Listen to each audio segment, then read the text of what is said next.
కడీలు బద్దలు కొట్టినాం, ప్రజాపాలన తీసుకొచ్చినాం. ఇందులో మంత్రి పదవి ఇచ్చిన వాళ్ళు కూడా పార్టీలు మారారు. నేనేమంటున్నా అంటే ఒక్కరు కూడా నవ్వుతాయి ఆ మాటలు వింటే. గడీలు అనేటివి నేనేమంటున్నా అంటే ఒక సీఎం నివాసిస్తున్నటువంటి దానికి నివాసిస్తున్నటువంటి వారికి కిరణ్ కుమార్ రెడ్డి ఆ రోజు బారికేడ్స్ పెట్టుకున్నటువంటి వ్యక్తి కాంగ్రెస్ పార్టీ ముఖ్యమంత్రి కిరణ్ కుమార్ రెడ్డి. ఓకే, దాంట్లకు నేను ఎక్కడనో క్వార్టర్స్లలో ఎందుకు ఉండాలి, ప్రజల మధ్యన ఉంటా అని చెప్పి దాంట్లో ఆయన ఒక భవనం ఏర్పాటు చేసుకొని నేను ప్రజల మధ్యన ఉంటాను. కేసీఆర్ గారు నడిబొడ్డుల రోడ్ల అక్కడనే నివాసం వండుకుంటా, అదే అక్కడనే ప్రజా యొక్క మాటలు వినుకుంటా ఆయన పరిపాలన సాగించింది. ఇక దానికి బద్దలు తీస్తాం, తెల్లారులేస్తే మేము మాట్లాడతాం అన్నది. ఒక్కరోజు వచ్చింది ఆయన రేవంత్ రెడ్డి, రెండో రోజు మంత్రులు వచ్చారు, మూడో రోజు నుంచి ఓముగాళ్ళు ఉంటున్నారు ఆడ వినతి పత్రాలు తీసుకుంటే ఎట్లా చేసివా వాళ్ళ మాటలకు. ఇదే రెచ్చగొట్టి కూడా కేసీఆర్ని డిమోర్ చేయడానికి రెచ్చగొట్ట వ్యాఖ్యలే. కేసీఆర్ తెస్తేనే కదా తెలంగాణ మాట మాట్లాడుతున్నారు మీరు. తెలంగాణ ఉద్యమ స్ఫూర్తి మీకు ఎక్కడిది? మీరు గన్నులు పట్టుకొని వెళ్ళిరు బయటికి, మేము తెలంగాణ అడ్డం వస్తే కాలుస్తామని చెప్పి. ఎవరు మాట్లాడతారు ఇవాళ చెప్పండి, ఎవరు మాట్లాడతారు? కాబట్టి ఇవన్నీ దుర్మార్గమైన అటువంటి ఆలోచనలు. 6 గ్యారెంటీలు మీరు ఎట్లా చూస్తారన్న? ఇక అవన్నీ వద్దు, 6 గ్యారెంటీలను నిజంగా అమరేందర్ గారు ఎలా చూస్తారు? ఆయన 10,000 ఇస్తామంటే మేము 15,000 ఇస్తా అన్నాడు. 15 పైసలు ఇవ్వలే రైతు భరోసా. అదేవిధంగా ఆడవాళ్ళకు ఒక చీర ఇస్తున్నాం బతుకమ్మ పండుగ అంటే మేము 2 చీరలు ఇస్తామన్నాడు. ఇవాళ ఒక చీర కాదు, పోగు కూడా ఇస్తలేడు. పోగు ఉంటుంది కదా చీరల, పోగు కూడా లేదు. తర్వాత మేము కళ్యాణ లక్ష్మి అని శివ, నీకు కళ్యాణ లక్ష్మి ఎట్లొచ్చిందో కూడా మీకు బాగా తెలుసు. నల్గొండ జిల్లాల ఎస్టీ తండాలల్లో ఆడపిల్లలు పుడితే సాధలేక, వాళ్ళకి తిండి లేక, వాళ్ళ కష్టం ఉండి ఆడపిల్లల్ని పురిటిల్నే చంపేస్తున్నారు. గద్దర్ కూడా అద్భుతమైన పాట రాసిండు, నిండు ఆమాస్ అన్నాడు ఓలచ్చ గుమ్మడి, ఆడపిల్ల పుట్టేనమ్మ ఓలచ్చ గుమ్మడి అని రాస్తే కేసీఆర్ మస్తికంలో అది ఉండే. తెలంగాణ వచ్చిన తర్వాత ఈ ఆడపిల్లలు అమ్ముకోవద్దు, ఈ ఆడపిల్లల్ని పురిటిల్లో చంపేయొద్దు, ఆడపిల్ల ఇంటికి లక్ష్మి, మన దేశానికి లక్ష్మి, మన రాష్ట్రానికి లక్ష్మి, ఆడపిల్ల ఎదురొస్తే మన భవిష్యత్ అంతా మంచిగా ఉంటుందని ఆ లక్ష్మిలను కాపాడాలనే ఉద్దేశంతో కళ్యాణ లక్ష్మి అనే కేటీఆర్ గారు పెట్టిన పేరు అది. ఓకే, కేటీఆర్ గారు నానా ఇది బాగుంటుంది అని చెప్తే దాన్ని తీసుకొని కళ్యాణ లక్ష్మి అని పెట్టి ఆడపిల్లలను అసలు మన కష్టాలన్నీ ఎక్కడ పెళ్లికానే స్టార్ట్ అవుతాయి. కాబట్టి 1,116,000 రూపాయలు ఇంటికి పంపించి ఆడపిల్లలకు పెళ్లి చేస్తే వీళ్ళు దుర్మార్గం మాటలు మాట్లాడి మేము తులం బంగారం కూడా ఇస్తా అన్నారు. గురిజ బంగారం ఇచ్చిరా శివ, గురిజ. ఓకే, వీళ్ళు మాట్లాడితే ఆ మాటలకు వీళ్ళకి ఏం సంబంధాలు ఉంటాయి? ఓకే, అంటే ఆ తప్పుడు మాటలు. మేము ఇస్తామన్నారు, తర్వాత కేసీఆర్ కిట్ మేము కూడా ఇస్తామన్నారు, తర్వాత ఆటో డ్రైవర్లకు ఇస్తామన్నారు. మీరు రైతులకే కాదు మేము ఏమంటారు వాళ్ళని రైతు కూలీలకు ఇస్తామన్నారు, తర్వాత కౌలు రైతులకు ఇస్తామన్నారు. ఆ బస్సు ఒక్కటి చేసిరు శివ, మిగతాది ఎక్కడ తులం బంగారం ఇవ్వలేదు. ఆడపిల్లలకు 2,500 ఇంటికి నెల 2,500 ఇస్తానని ఇవ్వలేదు. స్కూటీలు ఇస్తాంటివి ఇవ్వలేదు. 10వ తరగతి పాస్ అయితే 10,000 ఇస్తాం, డిగ్రీ పాస్ అయితే 20,000 ఇస్తాం, పీజీ పాస్ అయితే 50,000 ఇస్తాను, అది లేదు. తర్వాత నిరుద్యోగ భృతి లేదు. మూసి ప్రక్షాళన అని చెప్పి తీసుకొచ్చాను, హైడ్రా అని చేస్తా ఉంటే ఎందుకు అడ్డుపడతా ఉన్నారు? ఇక్కడ హైడ్రా శివ, హైడ్రా ఇదంతా డ్రామా. నువ్వు బాగా నేను ఏమంటున్నా, మన కేసీఆర్ గారు భాష ఉద్యమం కంటే ముందు అగ్రెసివ్గా ఉన్నాడు. ఉద్యమం తర్వాత ఎప్పుడైతే తండ్రి పాత్ర తీసుకుంటో ఈ రాష్ట్రాన్ని సస్యశ్యామలం చేసి రేవంత్ రెడ్డి గారు ఏంది? రేవంత్ రెడ్డి గారు ఆయన ముఖ్యమంత్రి అయినాక నేను మానవ బాంబులే వేలుస్తా, నా ఎదురుంగా వస్తే ముక్కలు నరుకుతా, చీల్చి బొండ పెడతా. ఏం పదాలు అవి? ఏమనంటే కేసీఆర్ మాట్లాడిన మాటలు. కేసీఆర్ దేని గురించి మాట్లాడిండు? మా ఉద్యమం చేసేటప్పుడు మా ఉద్యమానికి అడ్డు రావద్దురా, మేము కడుపు కట్టుకొని మేము కష్టం చేసుకుంటున్నాం, మా పాలన మేము చేసుకుంటామని కొట్లాడిండు. 40 ఏళ్ల కింద కట్టుకున్నటువంటి అప్పుడు మీరు ఇచ్చిండ్రే పర్మిషన్లు. సరే నువ్వు కాకపోవచ్చు, నీ కాంగ్రెస్ ముఖ్యమంత్రులే ఇచ్చారు కదా, నీ కాంగ్రెస్ అధికారులే ఇచ్చారు కదా, నీ కాంగ్రెస్ వాళ్ళే ఇచ్చారు కదా. అక్కడ ఇల్లు కట్టుకుర్రు పేదలు. ఆ ఇల్లు కట్టుకున్నప్పుడు ఆ ఇల్లు కట్టుకుని నివాసం ఉంటురు, దాని బిల్డింగ్లు కట్టుకుంటారు. అక్కడ పరిసరాలకు అలవాటు పడరాళ్ళు. అక్కడ వ్యాపారాలు, బండ్లు పెట్టుకోవడం, పాన్ షాపులు పెట్టుకోవడం, అక్కడ పరిసరాలకు అలవాటు. ఎకాఎక్కన పోయి వాళ్ళ మీద దాడి చేసి ఏదో ఇప్పుడు మన రష్యా యుక్రెయిన్ కొట్లాడుకున్నట్టుగా బాంబులు వేసుకొని గాజా మీద ఇజ్రాయెల్ యుద్ధాలు చేసినట్టుగా ఏంది ఆ సంస్కృతి? తప్పు కదా. నువ్వు పోయి అక్కడ ఉన్న ప్రజల్ని కుటుంబాల వాళ్ళకి అకామిడేషన్ ఇచ్చి తర్వాత అకామిడేషన్తో పాటు వాళ్ళకి పని కల్పించాలి. ఇప్పుడు నువ్వు ఎక్కడనో పోయి పంపిస్తున్నావు వాళ్ళని, వాళ్ళు ఎక్కడ బతుకుతారు? మళ్ళీ అక్కడ పోయి అడుక్క తింటారు. వాళ్ళకు పనులు కల్పించాలి. అవసరం అనుకుంటే నీ యొక్క జిహెచ్ఎంసీలో పనులను తీసుకోవాలని, ఎవరెవరు ఏ పనులకు అదైతారో తీసుకో. వాళ్ళకు ఒక స్టాల్స్ పెట్టి దుకాన్లు పెట్టించిన తర్వాత ఆ ఇండ్లని తీసేసి నోటీసులు ఇచ్చి ఒక పద్ధతి ప్రకారం. సరే, హైడ్రాన్ పక్కన పెడదామన్నా, మూసి ప్రక్షాళన, మూసి పునర్జీవం, మూసి సుందరీకరణ, ఇవన్నీ చేస్తుంటే నిజంగా బీఆర్ఎస్ అడ్డుపడుతుంది కదా. ఇంకో నేనేమంటున్నా, ఒకటి వీటన్నిటిని తీసుకొచ్చి పెట్టుబడులు వస్తాయి ఒరిజినాలిటీ. తప్పకుండా దీన్ని ఒక కొరియాలో నది ప్రాంతం తీరంలో ఉన్నటువంటి ఎలాగైతే అభివృద్ధి చెందామో ఇక్కడ కూడా హైదరాబాద్ అలా చేసి చూపిస్తామని చెప్పేసి అని చెప్తుంది కదన్నా. 30,000 కోట్ల రూపాయలతోటి ఇది అద్భుతంగా తీర్చిదిద్దాలి. ఆయన ఏమన్నాడంటే శుద్ధీకరణ చేయాలన్నాడు. ఓకే, వర్డ్ గుర్తుంచుకోవాలి, సుందరీకరణ కాదు, ఓకే, శుద్ధీకరణ చేయాలి. దాని మీద అక్కడ ప్రవహించే మానవ వ్యర్థాలు కానీ అక్కడ ప్రవహించే 12,000 రసాయనిక ఫ్యాక్టరీలు ఉన్నాయి శివ మూసి మీద. అవన్నిటి నీళ్ళని ఆపి వాటి నీటి శుద్ధి కేంద్రాలు ఏర్పాటు చేసి ఆ ఎస్టీపీలను 30 ఎస్టీపీలను పెట్టి ఈ మానవ వ్యర్థాలను వీటిని శుద్ధి చేసి, ఈ శుద్ధి చేసిన తర్వాత మూసిలకు వదిలిపెట్టాలనే ప్రయత్నం చేసిండు. ఇప్పుడు రేవంత్ రెడ్డి గారు మంత్రులు వీటిని ఓపెనింగ్ చేస్తున్నారు, ఎస్టీపీలను ఓపెనింగ్ చేస్తున్నారు. నేనేమంటే 30,000తోటి ఇప్పుడు మనకు అన్నం 500 అయిపోయే పనిని నువ్వు 5,000 చేస్తా అంటే ఎవడైనా అడుకుంటాడుగా? ప్రజాదారిని దుర్వినియోగం చేస్తే అసలు బుద్ధి తక్కువ మాటలు మాట్లాడుతుండ్రు. అసలు మంత్రులుగా ఉన్నారు. ఈ మూసి కంపు కొట్టడానికి 50 ఏళ్ళు పరిపాలించిన కాంగ్రెస్ పార్టీ కారణం అని వాళ్ళు చెప్పుకొని మేము శుద్ధీకరణకు అంగీకరిస్తున్నామని చెప్పుకోవాలని. ఇవాళ అట్లా లేదు. ఒక ఆయన దాన్ని 50,000 కోట్లు అంటాడు, ఒక ఆయన వచ్చి 70,000 కోట్లు అంటాడు. ఆయన ఎవరు మన మంత్రి 70,000 కోట్లు అంటాడు, జూపల్లి కృష్ణారావు. ఇంకో ఆయన వచ్చి 1,00,000 కోట్లు అంటాడు, ఒక ఆయన పొంగులేటి శ్రీనివాసరెడ్డి. ఇంకో ఆయన వచ్చి 1,50,000 కోట్లు. ఏమైనా పద్ధతి ఉందా? చెప్పినట్టుగానే తిరిగినట్టుగానే అందరి మీద ఒట్లేసి నేను చేసి నిరూపించిన హరీష్ రావు గారు ఎందుకు రాజీనామా చేయలేదు? సరే, మేమంటే చేయలేదంటాం, ప్రతిపక్షాలు ఉన్నాం కానీ చేయలేదంటాం. అవును, ఎందుకంటే మాకున్న సమాచారాలు ఇంకా 40,000 కోట్లు కట్టాలి ప్రజలకు.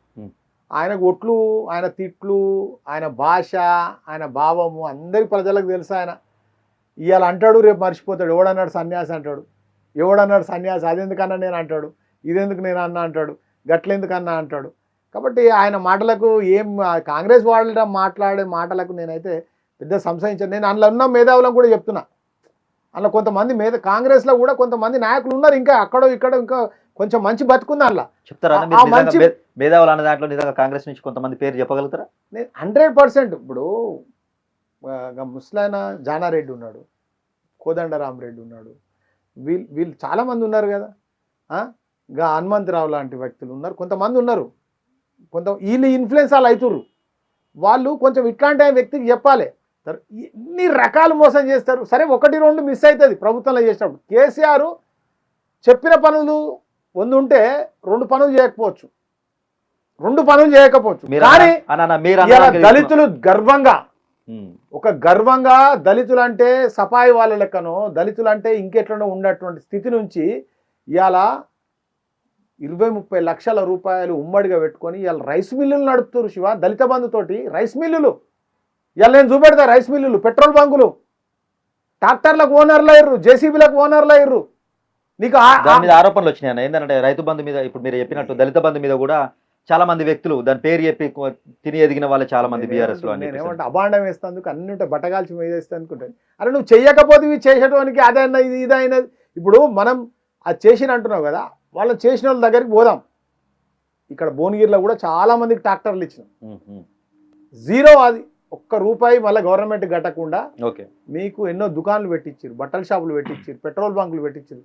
దళితులు ఎదుగొద్దా? వ్యాపారస్తులు లెక్క ఎదుగొద్దా? దళితులు ఎప్పుడు పనిచేయడం లెక్కుండాలా? దళితులు ఎప్పుడు పనిచేయడం లెక్కుండాలా? దళితులు ఒక యజమాని కావద్దా? వీళ్ళకు ఉన్నది ఆ సంస్కృతి. ఈ పార్టీకి, బుర్జువా పార్టీలకు ఉంటుంది.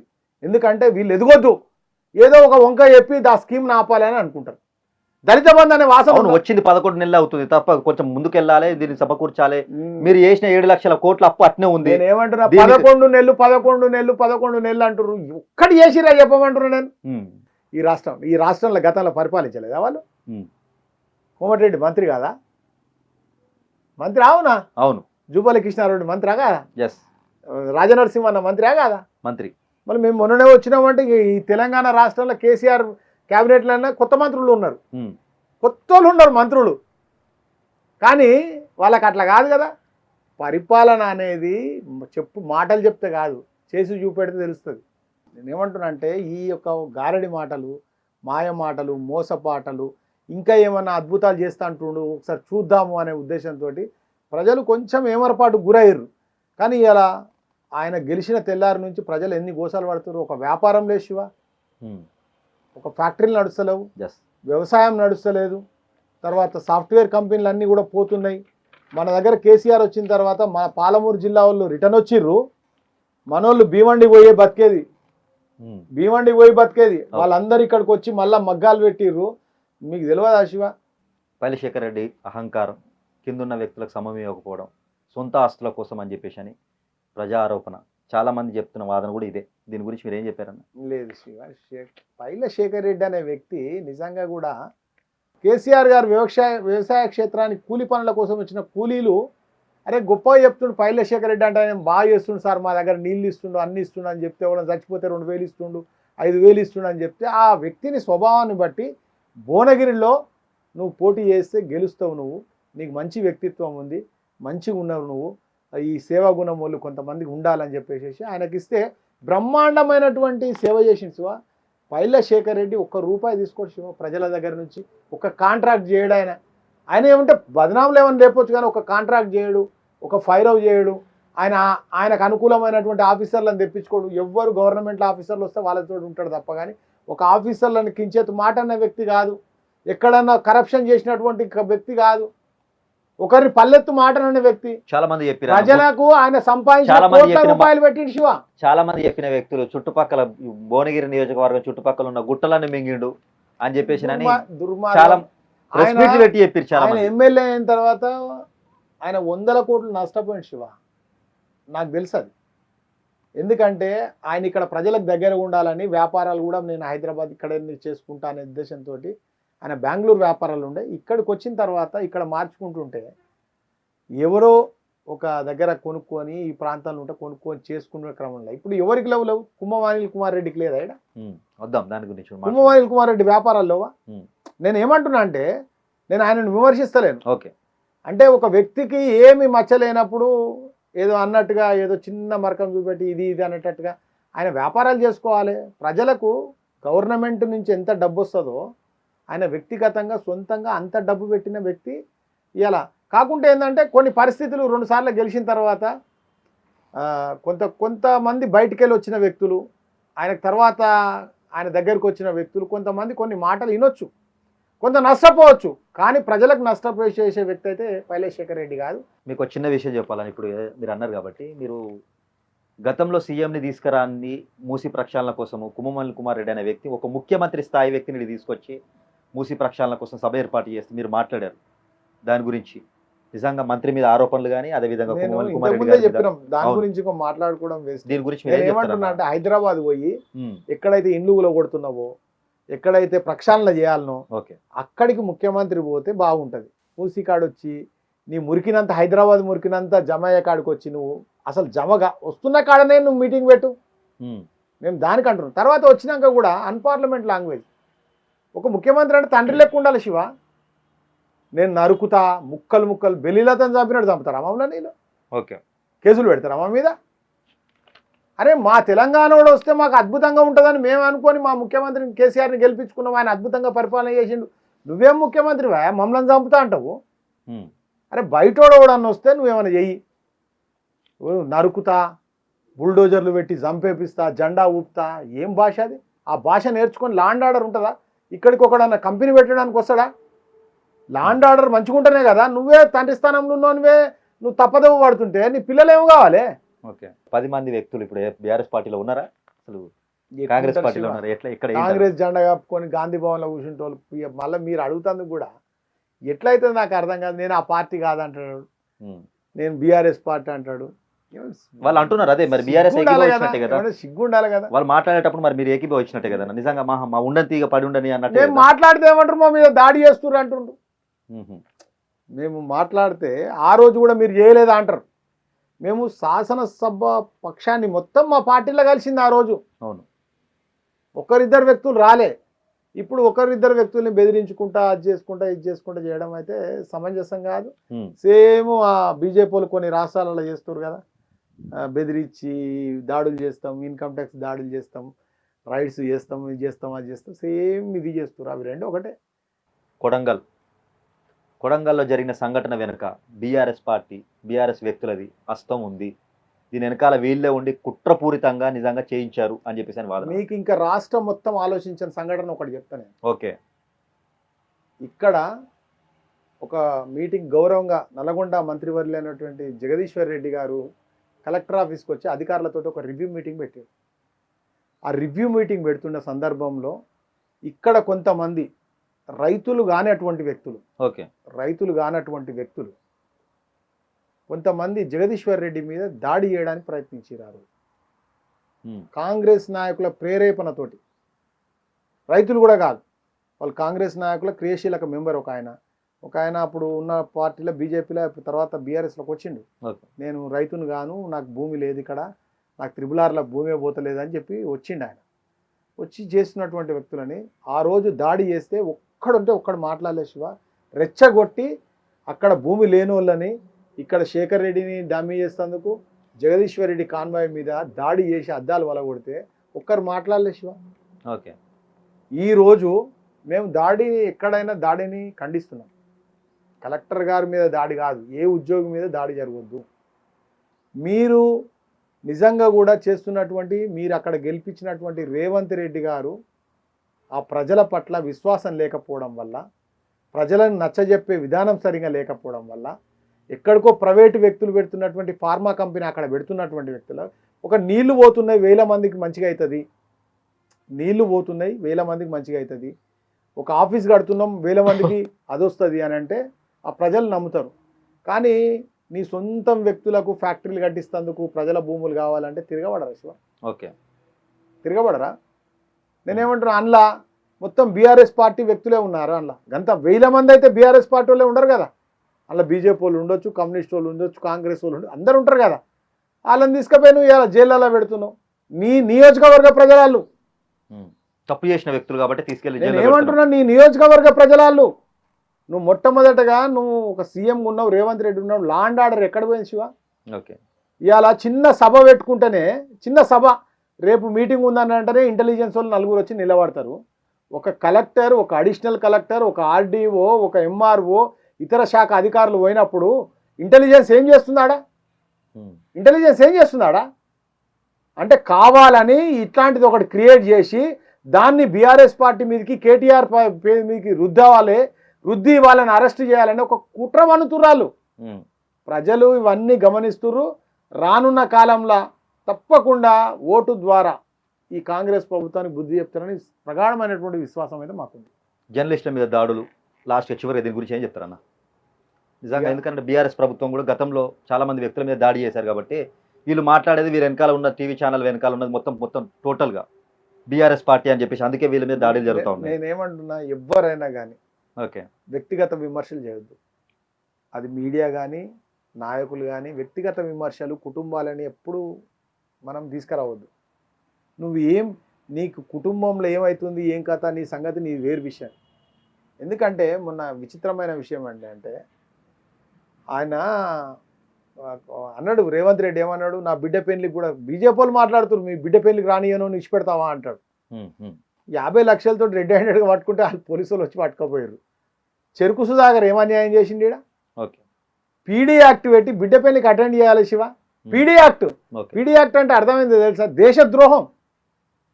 తెలంగాణ ఉద్యమం చేస్తున్న చెరుకు సుధాకర్ని దేశద్రోహం కింద అరెస్టు చేసింది కాంగ్రెస్ పార్టీ. సిగ్గుండాలి మీరు మాట్లాడుతందుకు, వాళ్ళకు సిగ్గు శరం ఉండాలి కదా. లోకల్ బాడీ గురించి మాట్లాడదామన్నా, 2 విషయాలు ముగిద్దాం. ఇంకా తిమార్ మల్లన్న మీ ఉద్దేశం ఏంటన్న? అసలు కేసీఆర్ని V6లో పనిచేస్తున్నప్పుడు గొప్పగా పొగిడిండు. అసలు కేసీఆర్ తెలంగాణ యాసని భాషని పట్టుబట్టిండు. చిన్నోడైనా కానీ పట్టుబట్టి ఆ భాషని యాసని నేర్చుకొని తర్వాత తిరుగుబాటు ఎందుకు చేసిండో అర్థం కాదు. తిరుగుబాటు చేసి తన రాజకీయ ప్లాట్ఫామ్ కోసం కొంత ఎత్తుగడలు వేసిండు ఆయన. ఆ ఎత్తుగడలు వేసేటప్పుడు ఇంకేదో సాధించాలనే తపనలో కొన్ని తప్పులు చేస్తుండొచ్చు. ఆ తప్పులు కొన్ని ఒప్పులు కూడా కావచ్చు. కాబట్టి ఆయనది ఒక నడుస్తుంది. ఆ లాస్ట్కు ఒక ఎమ్మెల్సీ అయితే అయ్యిండు. దాంట్లో కూడా తృప్తి లేనట్టుండు.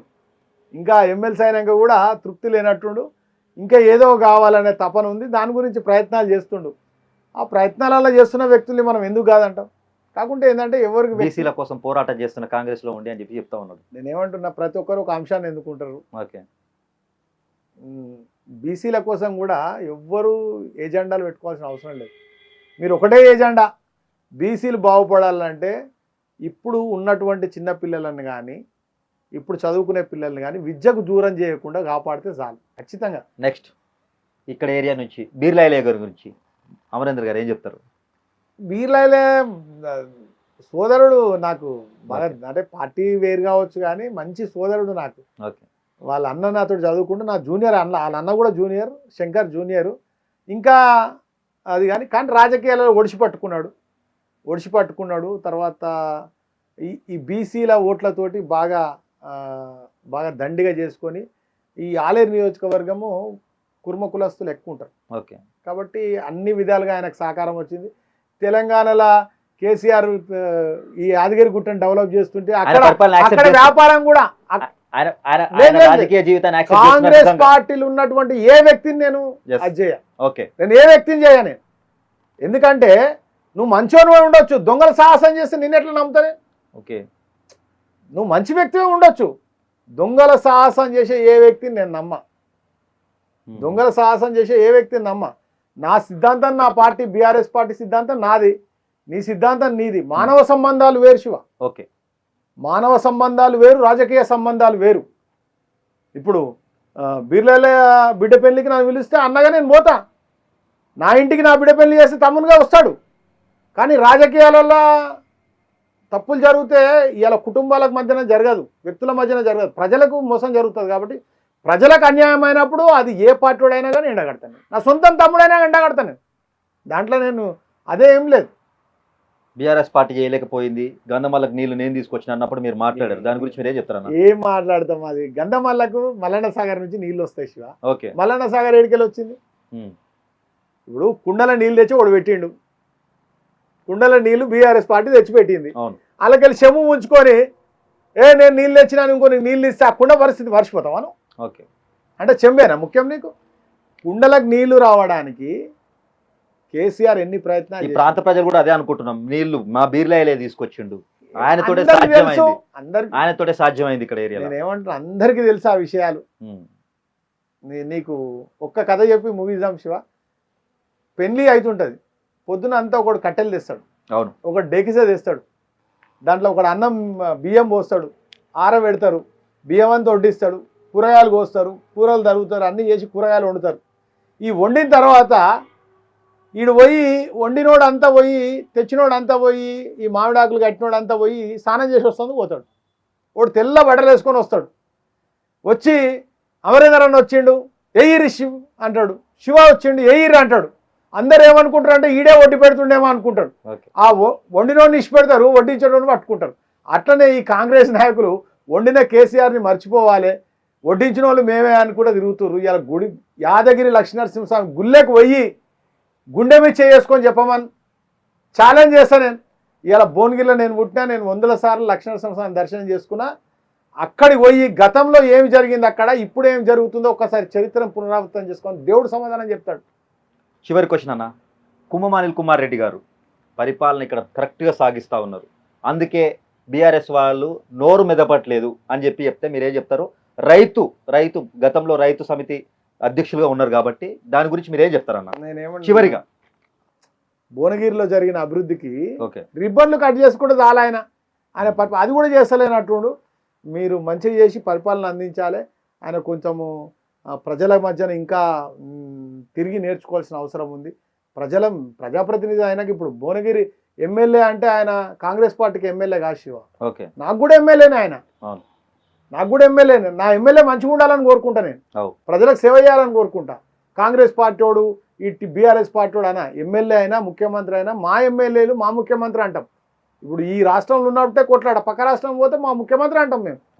కాబట్టి అట్లాంటి వ్యక్తులు పరిపాలన విధానం నేర్చుకోవాలి, పాత వాళ్ళు ఇచ్చినటువంటి సంస్కృతిని నేర్చుకోవాలి, ఇంకా బెటర్గా ఎట్లా పరిపాలన చేయాలి, ప్రజలకు పక్షాన ఎట్లుండాలి, ప్రజల్ని ఎట్లా చైతన్యవంతులను చేయాలి, వాళ్ళకు విద్యాబుద్ధులు ఎట్లా నేర్పించాలి, ఆర్థికంగా వాళ్ళని ఎట్లా అది చేయాలనేది ఆలోచించాలి. కాకుంటే ఏంటంటే ఇక్కడ మాత్రం ఇంకా బీసీ నాయకత్వం బయటికి రావాల్సిన అవసరం ఉంది. ఓకే, బీసీల నాయకత్వం నల్గొండ జిల్లాలో కొంత ఏమరపాటు గురవుతున్నటువంటి సందర్భంలో బీసీ నాయకత్వం కూడా రావాలి.